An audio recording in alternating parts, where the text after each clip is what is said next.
Ko din kung bakit okay ang maraming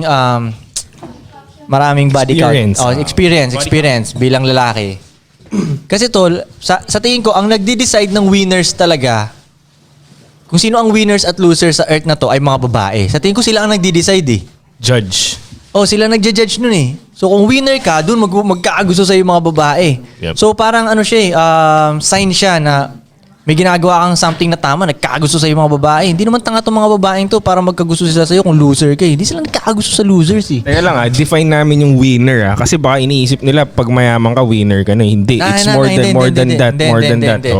Baka naguguluhan kayo na pag mayaman, magugustuhan ka na. Hell no. Ay, hindi totoo yun. Hindi yun. So yung winner overall to na pagkalalaki mo, overall talaga to. Pwedeng hindi ganun karami pera mo. Yes.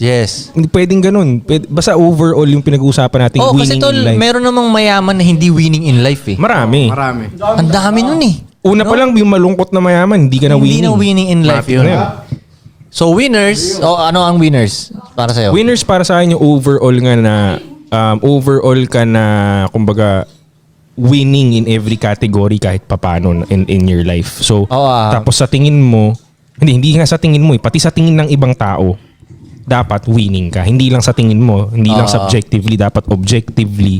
Pag tinignan bawat department ng buhay mo, may ibubuga ka. Yun ang winners for me talaga. Yun talaga, magpa-flock talaga yung mga babae sa'yo. So, para sa akin, ang winners, winning ka sa health, winning ka sa respect ng ibang lalaki, respect ng family mo sa'yo, respect ng mga babae sa'yo, pera, Siyempre. Okay, shoot ang pera, Siyempre. sarap ng buhay, Discipline, maganda yan. discipline, sarap ng buhay, Yes. hindi ka... Freedom. Yun nga, freedom. Paano may freedom? Happiness mo, Check. looks, Check. at kung nagagawa mo ba talaga yung gusto mo, let's say kung gusto mo ng mga supercars, meron ka nun dahil yun ang gusto mo. So yun. Basically, yun ang yun ang winners.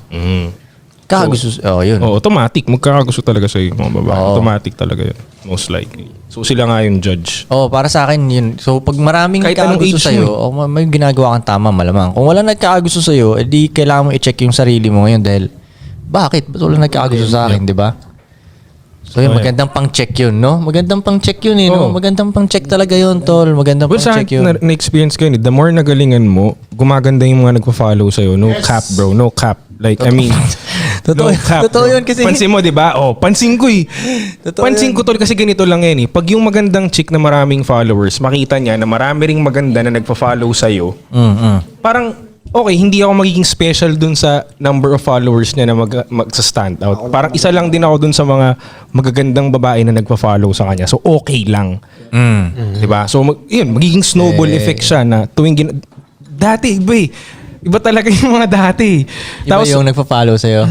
Iba sa iba ng category, iba ng karakas. I mean, dati pang iba ng gender yung pumapalo sa akin. Pa-improve.